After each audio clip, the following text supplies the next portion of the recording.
Hello everyone, मैं कोकिला प्रधान आपका अपने YouTube channel your best option group channel में स्वागत करती हूं। तो पिछली क्लास में हमने रैयतवारी व्यवस्था के बारे में जाना था। आज हम देखेंगे महालवारी व्यवस्था और अन्य भू राजस्व प्रणालियों के बारे में।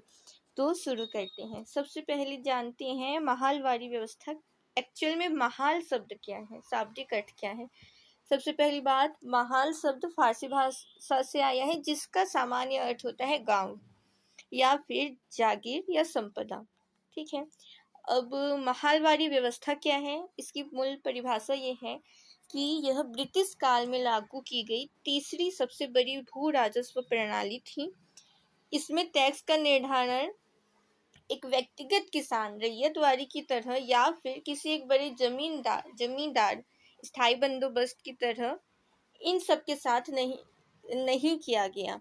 मतलब रैयतवारी व्यवस्था में व्यक्तिगत किसान टैक्स का निर्धारण करता था, मतलब उस जमीन का जो वास्तविक मालिक है किसान वो, और स्थायी बंदोबस्त में एक जमींदार होता था, वो तय करता था, बड़े जमींदार। लेकिन इसमें क्या होता है, इसमें पूरे गांव या फिर महाल को एक सामूहिक इकाई मानकर समझौता किया जाता है। ठीक है। इसमें स्वामित्व, जमीन का मालिकाना हक किसी एक व्यक्ति का नहीं होता। जमीन पर पूरे गांव के किसान समुदाय का साझा अधिकार होता था, जिसे सहमहाल कहा जाता था। ठीक है। और टैक्स कलेक्टर होता था लंबरदार। सरकार हर किसान के पास यहाँ पर टैक्स नहीं लेने जाती थी। गांव के मुखिया या फिर कोई एक सबसे प्रभावशाली व्यक्ति को लंबरदार मतलब हेडमैन नियुक्त किया जाता था, जिसकी जिम्मेदारी पूरे गांव से टैक्स इकट्ठा करके ब्रिटिश खजाने में जमा करना था। तो ये मैंने आपको बता दिया महालवारी व्यवस्था की बुनियादी अवधारणा। अब हम देखते हैं ये क्यों आया, इसका आधार क्या था। सबसे पहला कारण है उत्तर भारत की सामाजिक संरचना, ग्राम समुदाय। मतलब उत्तर और उत्तर पश्चिम भारत, विशेषकर कौन कौन सी जगह, पंजाब और उत्तर प्रदेश में सदियों से भाईचारा या फिर ग्राम समुदाय की व्यवस्था मजबूत थी। यहाँ के किसान आपस में ही मिलकर खेती और साझा जमीन का प्रबंधन करते थे। अंग्रेजों ने महसूस किया कि इस मजबूत सामाजिक ताने बाने को तोड़े बिना पूरे गांव को एक इकाई बनाएंगे और यही सबसे आसान और व्यावहारिक होगा। यहाँ पर कहाँ पर, उत्तर भारत की तरफ। रैयतवारी कहाँ पर लागू हुआ था, दक्षिण भारत की तरफ। और रैयतवारी विफल हुआ था, इससे भी उन्होंने सबक लिया। कैसे? दक्षिण भारत में जब अंग्रेजों ने हर एक छोटे किसान के साथ अलग अलग कागजी कार्रवाई मतलब रैयतवारी की थी, समझौता किया था, तो उसमें बहुत अधिक प्रशासनिक खर्च हो रहा था और कलेक्टर्स की जरूरत पड़ती थी। इस भारी खर्च से बचने के लिए अंग्रेजों ने सोचा कि हर किसान के बजाय सिर्फ एक गांव के मुखिया से बात करना ही अधिक किफायती होगा। और क्या है, राजस्व में वृद्धि की इच्छा, आर्थिक बचत। मतलब स्थायी बंदोबस्त की तरह टैक्स को हमेशा के लिए फिक्स न करके इसे भी रैयतवारी की तरह अस्थायी रखा गया था, ताकि भविष्य में उत्पादन बढ़ने पर सरकार अपना टैक्स बढ़ा सके। ये कहाँ कहाँ लागू हुआ था? भौगोलिक विस्तार इसका 30% भूभाग पर लागू हुआ था, ब्रिटिश भारत के लगभग 30% भूभाग पर। मतलब उत्तर पश्चिमी प्रांत, पंजाब और मध्य प्रांत। अगर अच्छे से देखें तो ये मुख्य रूप से मुख्य क्षेत्र थे उत्तर पश्चिम प्रांत, जो कि आधुनिक उत्तर प्रदेश का क्षेत्र है, पंजाब और उसके आसपास के सीमांत क्षेत्र, और मध्य प्रांत, आधुनिक मध्य प्रदेश का क्षेत्र। यहाँ पर महालवाड़ी व्यवस्था लागू हुई थी। अब देखते हैं इसका विकास। मतलब सबसे पहले शुरुआत किसने किया था? सन 1819 में होल्ट मैकेंजी, इन्हें महालवारी व्यवस्था का वैचारिक जनक या फिर जनक माना जाता है। इन्होंने क्या किया, उत्तर भारत के क्षेत्रों में एक व्यवस्थित नीति बनाने के लिए इन्होंने गहन अध्ययन किया था। उन्होंने क्या किया, एक प्रसिद्ध प्रशासनिक पत्र तैयार किया या फिर एक रूपरेखा बनाया। इसमें उन्होंने सुझाव दिया कि उत्तर भारत की ग्रामीण संरचना को देखते हुए भूमि का सर्वेक्षण व्यक्तिगत रूप से नहीं बल्कि गांव मतलब महाल के स्तर पर होना चाहिए। उन्होंने ही पहली बार गांव के मुखिया लंबरदार को टैक्स वसूलने की शक्ति देने की वकालत की थी। फिर 1822 में क्या हुआ, एक रेगुलेशन 7 मतलब एक नियम आया, कानूनी शुरुआत हुई थी इसी की। होल्ट मैकेंजी ने इसी सुझाव को ब्रिटिश सरकार ने कानूनी रूप दिया था और 1822 का रेगुलेशन 7 नियम पास किया। इसके साथ ही महालवाड़ी व्यवस्था आधिकारिक रूप से लागू हुई थी। शुरुआत में इसका क्या हुआ कि मैकेंजी ने जो व्यवस्था लागू करने की कोशिश की थी, वह कागज पर तो बहुत अच्छी थी कि ये होगा ऐसे होगा, लेकिन व्यवहारिक रूप से बहुत जटिल भी थी। क्योंकि इसमें हर खेत की मिट्टी, फसलों के प्रकार और गांव के खर्चों को इन सब की इतनी बारीक गणनाएं की जाती थी कि सर्वे कभी पूरा ही नहीं हो पाता था। इसलिए इसी जटिलता के कारण अंग्रेजों ने अनुमान से ही टैक्स बहुत ऊंचा रख दिया। मतलब कुल सकल उपज का 80 से 93% मतलब लगभग पूरा फसल ये टैक्स के रूप में वसूलते थे। इसका नतीजा ये हुआ कि किसान खेती छोड़ने लगे और यह व्यवस्था पूरी तरह से फेल हो गई। मतलब ये पूर्णतः असफल हुई थी सबसे पहले। उसके बाद वर्ष 1833 और 1855 के बीच में बहुत बड़े सुधार हुए हैं, जिनमें मुख्य रूप से आते हैं लॉर्ड विलियम बेंटिक। मतलब इन्होंने क्या किया, 1822 की विफलता के बाद वैज्ञानिक सुधार किए। 1833 को रेगुलेशन 9 मतलब ये आया था। Governor general Lord William Bentinck ने इस व्यवस्था को सरल बनाने के लिए 1833 में एक नया कानून पास किया था, जिसको हम रेगुलेशन 9 ये बोल रहे हैं। और इसमें जेम्स थॉमसन का योगदान था। साथ में बेंटिक ने इसकी जिम्मेदारी दी थी जेम्स थॉमसन को। उत्तर भारत में भूमि बंदोबस्त, जिन्हें क्या कहा जाता है, उत्तर भारत के वास्तविक भूमि बंदोबस्त का जनक। थॉमसन ने खेतों के नक्शे बनाने की प्रक्रिया बहुत सरल की और टैक्स में कटौती की। बेंटिक ने अत्यधिक टैक्स को घटाकर सकल रेंटल मूल्य का 66% किया, 66%, और मतलब 2/3, और इसे अगले 30 वर्षों के लिए लागू किया। लेकिन फिर भी वे सब अक्षम थे। मतलब किसान मतलब जो मुखिया है वो देने में असफल हो रहा था। इसलिए वापस टैक्स को और कम किया गया। कब? 1855 में। 66% टैक्स भी उत्तर भारत के किसानों के लिए बहुत ही ज़्यादा मुश्किल था। इसलिए 1855 में ब्रिटिश सरकार ने सहारनपुर नियम इसको लागू किया। इस नियम के तहत क्या होता था कि टैक्स की दर को और घटा दिया गया और क्या किया, शुद्ध संपत्ति मूल्य का 50% ये कर दिया गया। यानी अब किसानों को कुल मुनाफे का केवल आधा हिस्सा ही टैक्स के रूप में देना पड़ता था, 50% ओनली। तो ये था पूरा महालवाड़ी व्यवस्था। अब हम देखते हैं इसकी मुख्य विशेषताएं क्या क्या हैं। सबसे पहली बात, राजस्व की इकाई टैक्स का निर्धारण व्यक्तिगत किसान पर नहीं था। मतलब इसमें टैक्स का निर्धारण किसी एक किसान पर नहीं, पूरे गांव महाल की कुल कृषि योग्य भूमि के को मापा जाता था और पूरे गांव पर एक साथ सामूहिक टैक्स लगता था, सामूहिक कर निर्धारण होता था। दूसरा, लंबरदार मुखिया। ब्रिटिश सरकार खुद किसानों के पास टैक्स लेने नहीं जाती थी। उन्होंने गांव के मुखिया, सबसे रसूखदार व्यक्ति को लंबरदार नियुक्त किया और इस लंबरदार का काम ही था कि पूरे गांव के किसानों से लगान इकट्ठा करके ब्रिटिश खजाने में जमा करना। इसके बदले उसे कुल राजस्व का एक छोटा हिस्सा कमीशन के रूप में मिलता था। और क्या होता था कि संयुक्त और व्यक्तिगत उत्तरदायित्व, मतलब संयुक्त उत्तरदायित्व था। कैसे कि यदि गांव का कोई एक गरीब किसान भी टैक्स नहीं चुका पाता था तो उसके हिस्से का टैक्स पूरा गांव मिलकर चुकाते थे। और यदि पूरा गांव मिलकर भी टैक्स की रकम पूरा नहीं कर पाती थी तो ब्रिटिश सरकार पूरे गांव की जमीन को एक साथ जब्त कर लेती थी। और इसकी प्रकृति थी अस्थायी। स्थायी बंदोबस्त की तरह यह व्यवस्था स्थायी नहीं थी। इसमें समय समय पर, आमतौर पर 30 वर्षों में, टैक्स की समीक्षा करके और उसे बढ़ाने का प्रावधान किया जाता था। लॉर्ड विलियम बेंटिक के समय कर की दर सकल रेंटल मूल्य का 66% हो गया, जिसे बाद में 1855 में सहारनपुर नियम द्वारा शुद्ध संपत्ति मूल्य का 50% करना पड़ा। ठीक है, तो ये थी इसकी विशेषताएं। अब हम देखते हैं इसकी गंभीर दोष और परिणाम क्या क्या थे। सबसे पहला तो लंबरदार का अत्याचार। टैक्स वसूलने की असीमित शक्ति मिलने से गांव का मुखिया एक नया क्रूर और निरंकुश जमींदार बन बैठा। और दूसरा क्या दोष था कि सामूहिक दंड प्रणाली। एक भी किसान के असफल होने पर पूरे गांव की जमीन जब्त कर ली जाती थी, जिससे पूरा समुदाय ही खत्म हो जाता था। अत्यधिक और दमनकारी कर।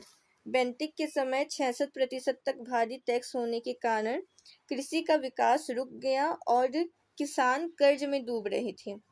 और फिर क्या है कि भ्रष्टाचार और मुकदमों में वृद्धि होने लगी। भूमि के जटिल सर्वे और मुखिया की मनमानी के कारण गांवों में आपसी दुश्मनी, फर्जीवाड़े और कानूनी विवाद बहुत बढ़ रहे थे। ग्रामीण निर्धनता और अकाल। नकद टैक्स चुकाने के चक्कर में अनाज की जगह नकदी फसलों को बढ़ावा मिला, जिससे उत्तर भारत में बार बार भीषण अकाल पड़ने लगी थी। ये थे इसके दोष और परिणाम। अब देखते हैं तुलना किन किन के बीच में, रैयतवाड़ी व्यवस्था और महालवाड़ी व्यवस्था के बीच में। रैयतवाड़ी में राजस्व की इकाई कौन होते थे? किसान। किसान को आधार माना जाता था। और महालवाड़ी में पूरे गांव या जागीर को सामूहिक इकाई माना जाता था। रैयतवाड़ी व्यवस्था के जनक थे थॉमस मुनरो और कैप्टन अलेक्जेंडर डीड, और यहाँ के महालवाड़ी के जनक थे होल्ट मैकेंजी और लॉर्ड विलियम बेंटिक। रैयतवाड़ी व्यवस्था में के क्षेत्र कौन कौन से थे? दक्षिण और पश्चिम भारत, मद्रास, मुंबई, असम। महालवाड़ी के क्षेत्र उत्तर और मध्य भारत, उत्तर प्रदेश, पंजाब, मध्य प्रांत। रैयतवाड़ी व्यवस्था से ब्रिटिश भारत को कितनी हिस्सेदारी मिलती थी? सबसे बड़ा हिस्सा मिलता था, कुल भूमि का 51%। और यहाँ पर महालवाड़ी व्यवस्था से ब्रिटिश भारत को कितना हिस्सा मिलता था? कुल भूमि का 30% भाग मिलता था। यहाँ पर कर कौन संग्रह करता था? रैयतवाड़ी में ब्रिटिश अधिकारी सीधे किसान से कर वसूलते थे। और महालवाड़ी में गांव का मुखिया लंबरदार बिचौलिए के रूप में टैक्स इकट्ठा करता था। यहाँ पर कर की जिम्मेदारी, रैयतवाड़ी में कर की जिम्मेदारी पूर्णतः व्यक्तिगत उत्तरदायित्व था, केवल स्वयं की भूमि का टैक्स ही देती थी। और यहाँ पर महालवाड़ी में कर की जिम्मेदारी सामूहिक उत्तरदायित्व था, एक के न देने पर पूरे गांव को देना पड़ता था, और अगर नहीं दिए तो जब्त कर ली जाती थी, पूरा गांव जब्त कर लिया जाता था ब्रिटिश द्वारा। तो अभी हमने देखा तुलनात्मक विश्लेषण। अब हम देखते हैं भूमि बंदोबस्त की अन्य महत्वपूर्ण प्रणालियां भी थीं, थोड़ा थोड़ा ही सही। पहला है मालगुजारी व्यवस्था। ये कहाँ कहाँ हुआ था? मध्य प्रांत, आधुनिक मध्य प्रदेश व छत्तीसगढ़ में मालगुजारी व्यवस्था थी। इसकी विशेषता यह है कि यहाँ मराठा काल के मालगुजारों मतलब टैक्स इकट्ठा करने वाले को अंग्रेजों ने जमीन का मालिक मान लिया, और यह जमींदारी और माहलवाड़ी का एक मिला जुला रूप था। दूसरा तालुकदारी व्यवस्था। ये मुख्य रूप से अवध और गुजरात के कुछ हिस्सों में था। विशेषकर इसकी विशेषता ये है कि तालुकदार का अर्थ होता था एक बड़े क्षेत्र का स्वामी। तालुक अंग्रेजों ने इन बड़े पारंपरिक तालुका प्रमुखों के साथ सीधे राजस्व का समझौता किया, अनुबंध किया। तीसरा है तमतम या फिर मौजवार बंदोबस्त। ये कहाँ कहाँ था? दिल्ली और उसके आसपास के कुछ सीमांत क्षेत्रों में ये बंदोबस्त किया गया था। ये सब है भू राजस्व प्रणालियां हैं ये। तो ये इसकी विशेषता ये है कि इसमें एक पूरे मौजा मतलब राजस्व गांव के भीतर आने वाले सभी जमीनों का सामूहिक मूल्यांकन एक निश्चित छोटी अवधि के लिए किया जाता था। और अन्य में अगर हम देखें तो बंगाल किराया अधिनियम 1859, एक्ट 10 ऑफ 1859, ये भी एक अधिनियम पारित हुआ था। लागू होने का कारण ये है कि नील आंदोलन और जमींदारों द्वारा मनमाने ढंग से लगान बढ़ाने का विरोध, इस कारण ये अधिनियम बना था। इसका अधिकार, इसमें क्या क्या अधिकार हुआ कि यदि कोई किसान लगातार 12 वर्षों तक किसी जमीन पर खेती करता है तो उसे उस जमीन का स्थायी दखलकार मतलब मालिक जैसा अधिकार माना जाएगा। और जमींदार बिना किसी ठोस कानूनी आधार या अदालत के आदेश के काश्तकार का लगान नहीं बढ़ा सकती थी। ठीक है, तो एक ये अधिनियम आया था और एक अधिनियम आया था बंगाल काश्तकारी अधिनियम। इसी के आगे, इसी के कारण 1885 में 1817 के दशक 70 के दशक में एक प्रसिद्ध पाबना किसान विद्रोह हुआ था। इसमें क्या हुआ, जमींदार 1859 के कानून की कमियों का फायदा उठाकर किसानों को 12 साल पूरे होने से पहले ही बेदखल कर देते थे। और इसमें क्या हुआ, अधिकारों का विस्तार हुआ। नियम बना कि यदि कोई रैयत मतलब किसान गांव के अलग अलग खेतों पर भी 12 वर्षों तक काश्तकार रहा हो तो भी उसे स्थायी काश्तकार का दर्जा मिलेगा। और इसमें क्या हुआ, जमींदारों द्वारा किसानों की मनमानी और गैर कानूनी बेदखली को पूरी तरह प्रतिबंधित कर दिया गया। और इसका परिणाम इन दोनों का, एक ये वाला अधिनियम और इस अधिनियम का ऐतिहासिक परिणाम ये हुआ कि इन कानूनों ने पहली बार बंगाल के जमींदारों को इनकी निरंकुश शक्तियों को सीमित किया और शोषित किसानों को कानूनी सुरक्षा कवच प्रदान किया था। तो ये दो अधिनियम थे जो इस समय आई थी। क्विक रिकैप देख लेते हैं। मुख्य भू राजस्व प्रणालियां जो 3 मुख्य रूप से थी हमारे देश में, स्थायी बंदोबस्त, रैयतवाड़ी व्यवस्था और माहलवाड़ी व्यवस्था। इन तीनों का क्या है कि स्थायी बंदोबस्त को जमींदारी प्रथा कहा जाता था। इसके जनक थे लॉर्ड कॉर्नवालिस।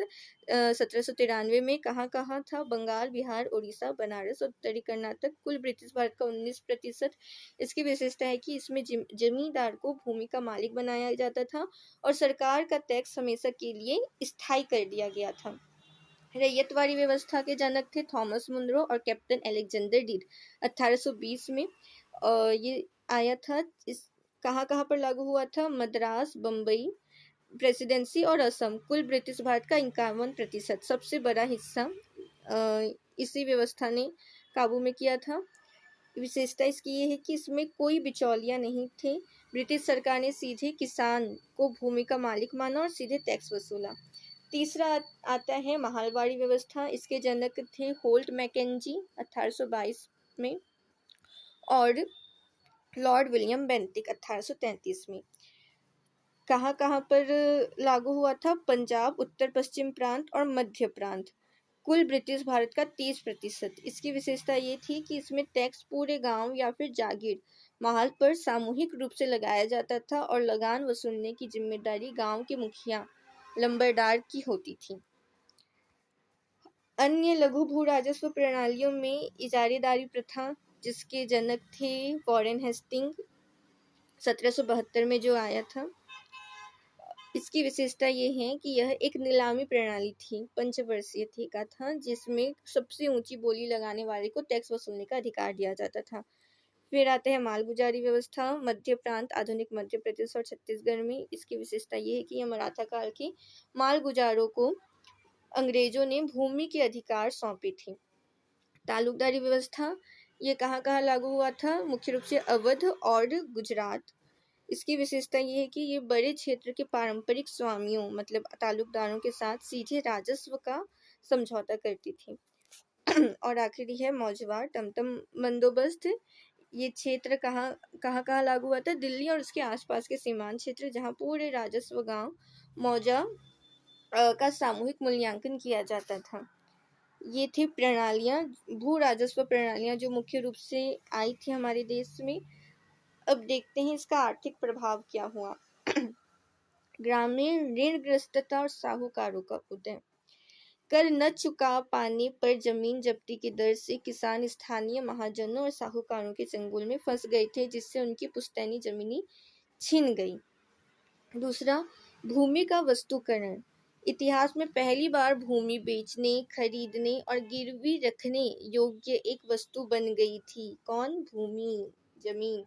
इससे सदियों पुराना सामुदायिक स्वामित्व समाप्त हो गया। तीसरा, कृषि का वाणिज्यीकरण और खाद्यान्न संकट में था। नकद में टैक्स चुकाने की मजबूरी के कारण किसानों को अनाज छोड़कर जो नकदी फसल होते हैं, नील, कपास और अफीम, ऐसे नकदी फसलों को उगाना पड़ता था। कृषि का वाणिज्यीकरण हो गया था। चौथा, भीषण अकालें पड़ रही थी बार बार। खाद्यान्न भंडारण समाप्त होने और औपनिवेशिक शोषण के कारण देश में बार बार विनाशकारी अकाल पड़ रहे थे, जैसे 1865 से 66 का मद्रास अकाल और 1843 का बंगाल अकाल। पांचवा प्रभाव ये था कि पारंपरिक हस्तशिल्प और कुटीर उद्योगों का पतन होने लगा। ग्रामीण अर्थव्यवस्था के टूटने से शहरों की तरफ पलायन बढ़ा ग्रामीणों का, जिससे भारतीय दस्तकार और बुनकर पूरी तरह बेरोजगार हो गए थे। संपत्ति का दोहन हो रहा था। कृषि से वसूला गया भारी राजस्व भारत के विकास में नहीं लग रहा था, बल्कि कच्चे माल और नकदी के रूप में सीधे ब्रिटेन भेज दिया जाता था। ये था आर्थिक प्रभाव जो भारत में हो रहा था उस समय। आज हमने जो देखा, कौन कौन से सवाल कवर हुए हैं। महलबारी बंदोबस्त को संक्षेप में समझाइए, ये हमने देखा। महलबारी व्यवस्था की प्रमुख विशेषताओं का वर्णन कीजिए। महलबारी व्यवस्था के गंभीर दोष और परिणाम बताएं। दीर्घ में अगर हम देखें तो महलबारी व्यवस्था से आप क्या समझते हैं, इस व्यवस्था की प्रमुख विशेषताओं का वर्णन कीजिए। रैयतवाड़ी और महलबारी व्यवस्था के बीच तुलना करें। ब्रिटिश शासनकाल में भूमि बंदोबस्त की कौन कौन सी प्रणालियां लागू हुई थी और ब्रिटिश काल में नई भू राजस्व प्रणाली के आर्थिक प्रभाव को स्पष्ट कीजिए। इन सारे सवाल आज के क्लास में कवर हुए हैं। तो आगे हम पढ़ने वाले आगे की क्लास में ब्रिटिश प्रशासनिक सुधार, विलियम बेंटिक के सुधार, ये टॉपिक होगा आगे की क्लास का। तो आज के लिए बस इतना ही। अगर क्लास पसंद आई हो तो लाइक, शेयर और सब्सक्राइब जरूर करना। धन्यवाद। Thank you for watching.